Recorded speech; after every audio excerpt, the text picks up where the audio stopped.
ہم نے دین کو سمجھنے کے بجائے رسم بنایا ہے.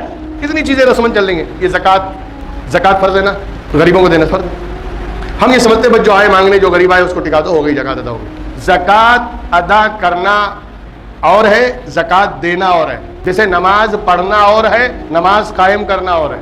قرآن کریم میں کہیں بھی اللہ نے نہیں کہا کہ نماز پڑھو, بلکہ کہا نماز قائم کرو. پڑھنے کو کہا جاتا جیسی چاہے الٹی سیدھی پڑھ کے نکل لو, ختم. اللہ نے پڑھنے کو نہیں کہا, قائم کرو. اور جب قائم کرنے کی بات ہوگی تو نماز کے کچھ تقاضے ہیں, نماز کے کچھ ریکوائرمنٹ ہیں, وہ ادا کرنا پڑے گا.